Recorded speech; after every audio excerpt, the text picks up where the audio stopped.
if you think DEI and the injection of progressiveness in modern day media and art is harmless, and that anyone who questions it is just a unsophisticated brute that doesn't appreciate contemporary modern day feminism and new age gender roles, boy, do I have a bridge to sell you in Fantasyland. The idea that, art should be made with the sole objective in mind of creating art. It shouldn't be compromised with silly, foolish ideals about gender equality. It's irrelevant. Art should be the culmination of creativity. It shouldn't to make it about something as feeble and insignificant as gender roles is doing it such an injustice. So when I see, the dynamic in, let's say, modern movies, man is stupid, woman is smart and clever and powerful, and women can do everything that a man can do 20,000 times better. It's not, it's harmless, it's this. These are subversive attempts to undermine traditional gender roles, which have stood the test of time. And you know what doesn't stand the test of time? Flimsy cycles throughout the human experience. These little, you've seen it, if anyone who's done any sort of a hindsight-based study on what has happened throughout history knows that trends like these are cyclical. You have movements, they stand for something, and then they sort of whittle away. They disappear into the sunset, because what stands the test of time is essentially tradition. And that's undeniable, and it's irrefutable, because no matter how far we diverge from that, we always revert back to a survival-based pragmatic reality. And so, like movies, Barbie, fucking garbage. But every moron and on their TikTok feed and Instagram was in absolute reverence of it. But the whole thing seemed like a subliminal attempt to create a divide between man and woman.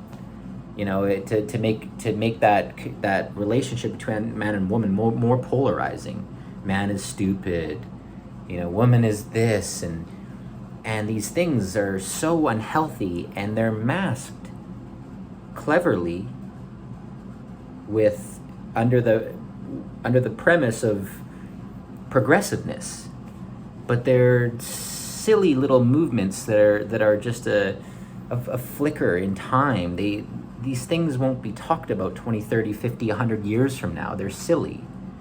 But yet in the moment they create polarization and divide. And if you question it, you're some kind of, like I said, you're some kind of brute. Why? Why shouldn't I be concerned about the direction that the world I live in is headed, ideologically, philosophically, socially, culturally? Why should I not? I have a vested interest in it, do I not? I should have something to say about something I have a vested interest in, shouldn't I? But I see comments like, for example, I want to play this game, Ghost of Yotei, and the character is a female lead, whereas the previous title was a male lead. And people are upset about it, and I'm seeing comments in response to it like, her woman lead, like they don't like it because it's a woman. Like, it's as simple as that. Like, it's so simple and distilled, the reason they're upset, that they're threatened by it. They're just a simple monkey that can't possibly fathom the importance in having a female character. Fuck off. Like, get a fucking brain. Have even the slightest shred of independent thought, contrarian thinking. You don't always have to just adopt whatever is, you don't have to lap up whatever's fucking spoon-fed to you. You can do a little bit of discretionary assessment of something and pick it apart a little bit and be like, well, this doesn't really make sense, and look at the movies nowadays. And regardless of what some fucktard says, art has suffered, and music has suffered. And, look at modern day musicians. It's all about whoring yourself out. Again, under the false premise of sexual freedom and females' empowerment. But Aretha Franklin didn't have to show her tits. Etta James didn't have to show her tits. Nina Simone. I mean, if we're talking about prominent female musicians, they didn't have to leverage their sexuality for the public spotlight because their art spoke for itself. And that's all that matters when you're an artist. But we don't question that, and if you do, you're an oppressive member of the patriarchy, and how dare you? Because women have been through so much and you can't question anything. Sounds kind of familiar. It sounds similar to all these other things. Like a police officer can't even arrest a black man for being a criminal, even though he's got a murder weapon in his hand and 6 bodies laying on the street that there's 30 witnesses watching him kill him because, you can't arrest a black guy because, there's a history of that. So all these constant gaslights have just created such a tenuous uncertainty in the world, and it feels so odd, and music and movies, and it's just, what frustrates me is that any kind of multifaceted dialogue, on either end of the spectrum of wherever you feel in this polarizing topic, even though it shouldn't be polarizing, any kind of conversation that should be had can't be had, because the second that you question it, herder hates a female lead, you're stupid, you're threatened by gender equality, blah blah blah. And it's like, how can any form of civilized enlightenment come of that kind of silly rhetoric? I mean, it's embarrassing that people even think these ways. And yet, what's disturbing is it seems like it's not only do they think this way, but this is predominant groupthink. This is the prevailing sentiment amongst the herd.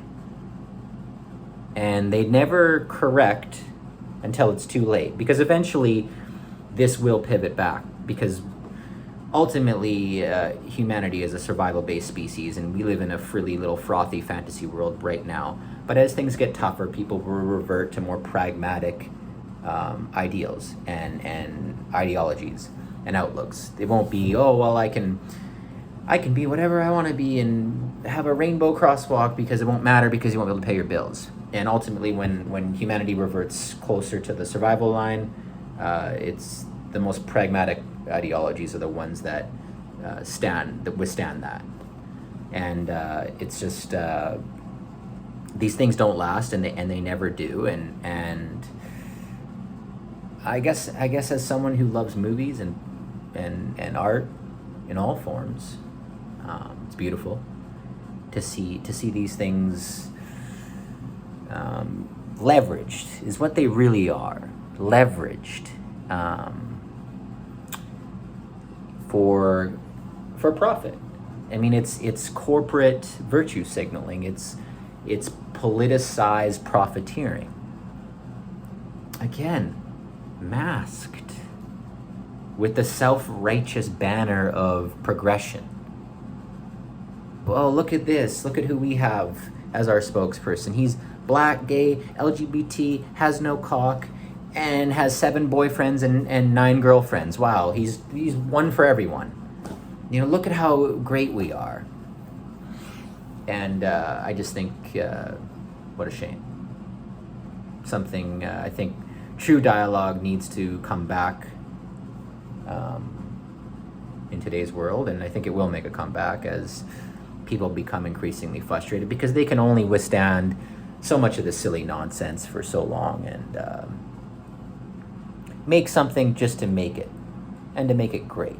Don't do it with a silly political agenda, with a fantasy ideal, with a La La Land sentiment, or to gain public favor. Do it to do it, and do it because you're good at it, and you should be doing it. And that's all.